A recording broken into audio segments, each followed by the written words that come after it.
Welcome to another episode of Sports and Discourse. I'm your host, Derek Stevenson, and today I want to talk about Carmelo Anthony's comments about LeBron James being the general manager of the Los Angeles Lakers.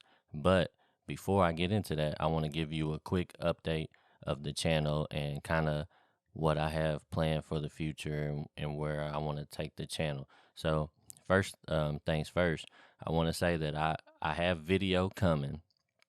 My plan has always been to eventually transition to video, but I'm just kind of taking my time with trying to figure out what I want my gear set up to be. And I just been looking at trying to look at camera systems that's going to give me options to do different types of creative work.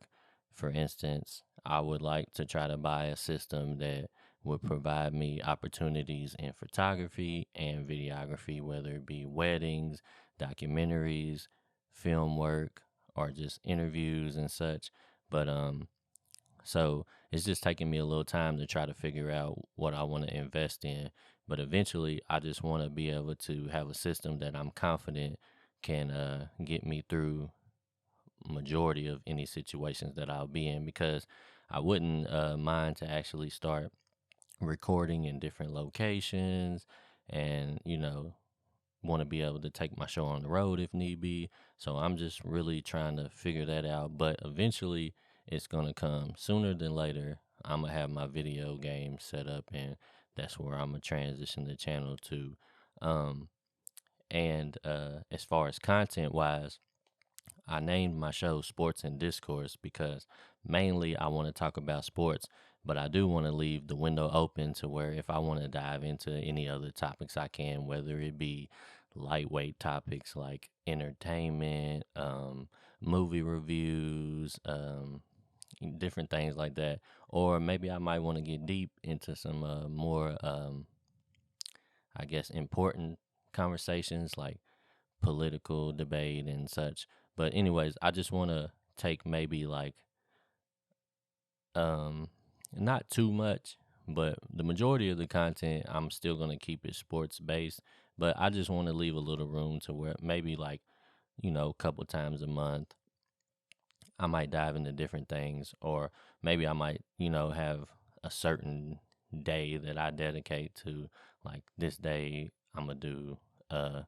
outside of the box topic. I might talk about relationships or, you know, just whatever's hot or whatever. If I meet somebody and they got an interesting story to tell, I might bring them on the show and let them do that. But anyways, that's kind of just where I want to start transitioning the channel to.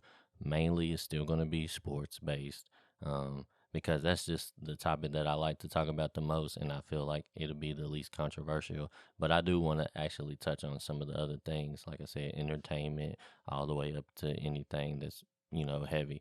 But yeah. So eventually, video and maybe a little bit broader content. But anyway, so yeah, so that's the update right there.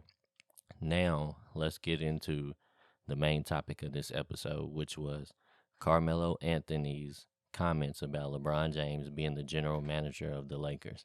And the first thing I want to say is, um, I definitely understand what Carmelo Anthony was saying, and I really don't even see why his comments really made the amount of noise that they made, because I kind of feel like at this point in LeBron James's career, it's just kind of common knowledge that he is sort of the unofficial general manager of his teams, which I think that's actually been one of the reasons why he's uh been able to achieve the amount of success that he has.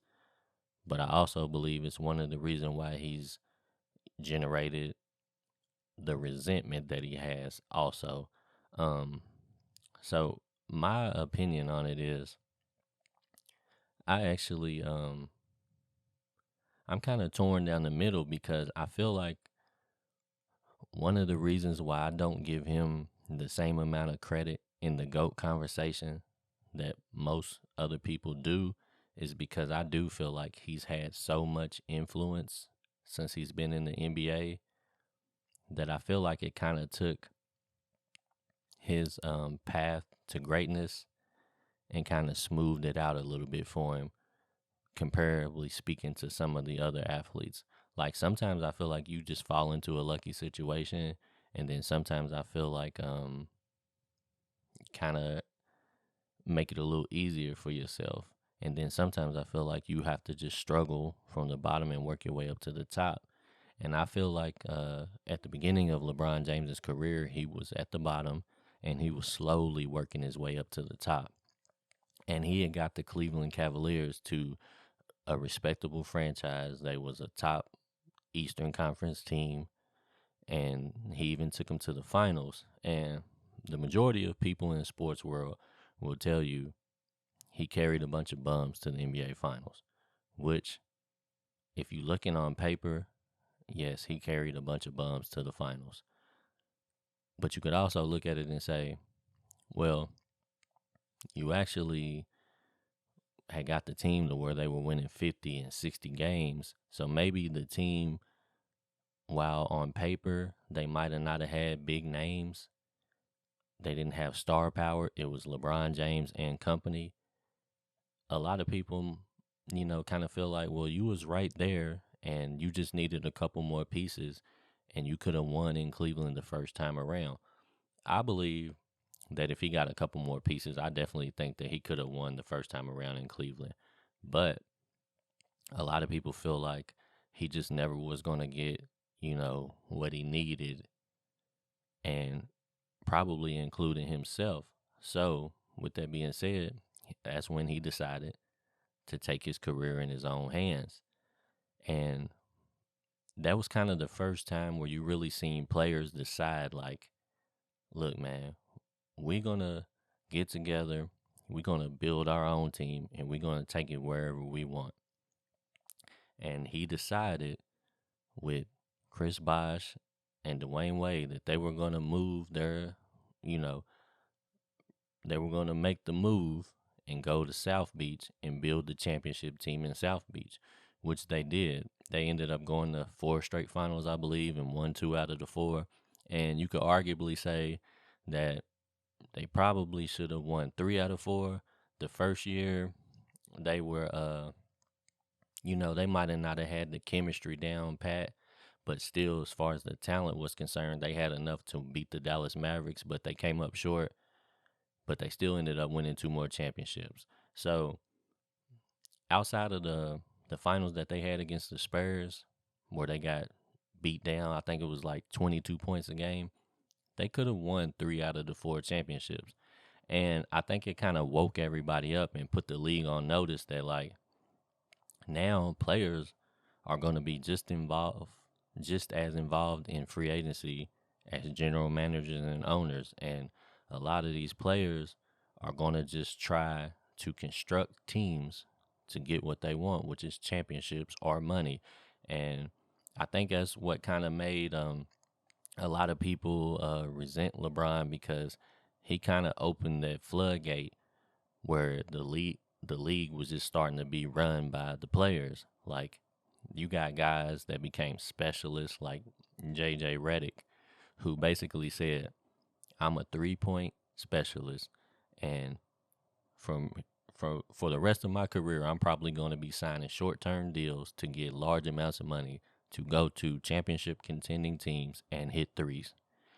And it kind of just created this whole new era where it's kind of like the championship is more so won in the off season than it actually is during the regular season. Like, yes, I get it. You have to play the regular season and you have to win the games and you have to make the playoffs, and then you have to, go through the playoffs and win the championship. But a lot of times you can almost predict who the championship caliber teams are going to be just based off way things are constructed in the free agent market.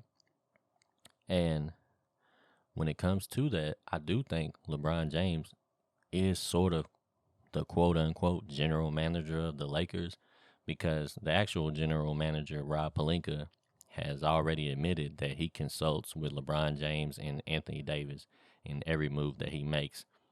Now, do you feel like he should do that?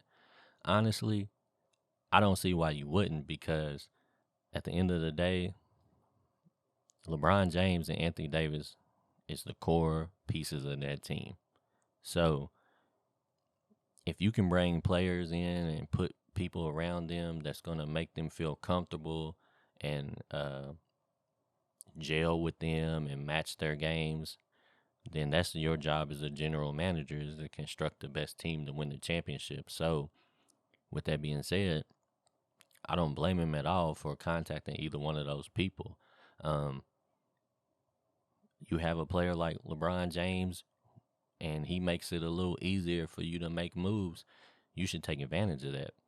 Like, it's probably not very hard to convince players to come and play with LeBron James. You know, uh, so yeah, is LeBron James probably the general manager? Yeah, you could kind of say he is.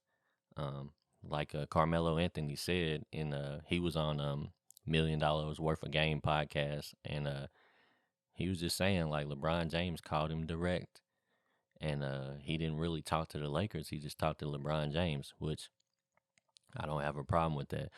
I feel like now the league is just more superstar driven than it's ever been, and nowadays when you have certain players, unfortunately, they just are going to be catered to.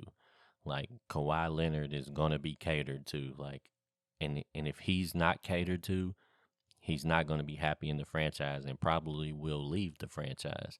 And unfortunately, does that cause some chaos sometimes? Yes. Does it? Does it? Does it cause players to develop resentment towards some of these athletes? Yes. But unfortunately, that is just how the NBA is now. It is just driven by players deciding what's best for them, and they're signing deals and constructing contracts that are completely in favor of the players. They're signing 1 to 2 year deals with opt outs after the first year, so they can just use it as a test run. And if they like it, they hang in there. If they don't, they move on.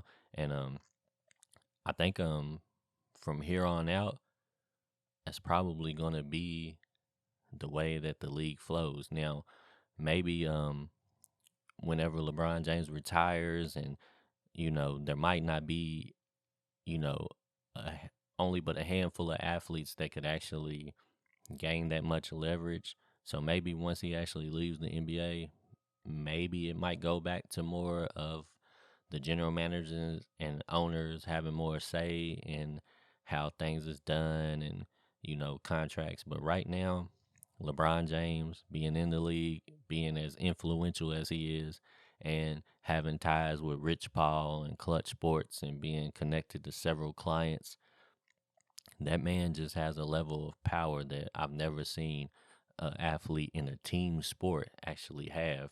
And he's wielded it to his advantage, and he's became very successful. Like, he was able to go to 10 straight finals. Even though he might have only won 4 out of the 10, he still was able to put himself in a position to become very successful.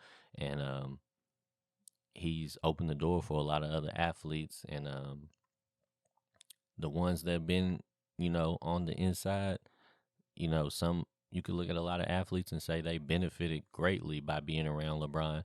Then you can look at some of his competition, and they probably do have a level of resentment, because if they would have had certain influence, they maybe could have used their influence and won some of the titles, and instead of taking all the L's.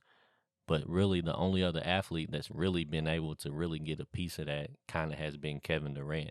Kevin Durant is not quite as influential and as powerful as LeBron James, but he is close enough that he's able to jump to certain teams to really give him a slight advantage over the rest of the league, to where he can compete with what LeBron's doing and have a chance to win championships. And he was able to get his two out of that. Kawhi Leonard has been kind of fortunate. He's able to snag a couple on LeBron's watch. Um, but honestly, most of the other superstar athletes, they just kind of had to sit back and watch. And they probably have developed some resentment towards LeBron James, just like a lot of older players and a lot of general managers anonymously have a lot to say about it. They probably don't like it because it's probably harder for them to build championship teams, knowing everybody's kind of moving on LeBron's clock. Everybody's kind of waiting to see what LeBron does or who's signing with LeBron. And fortunately for him, he just is that guy. And yeah, I would just agree with Melo, man. He's the general manager of the Lakers, but I don't see a problem with it. Um, it just kind of is the way the game is just evolved. So, what do you think? Do you agree that LeBron is definitely the general manager of the Lakers? Do you feel like Carmelo's comments was a little off base? Let me know what you think. And yeah, we'll wrap it up right there, man. See y'all next time.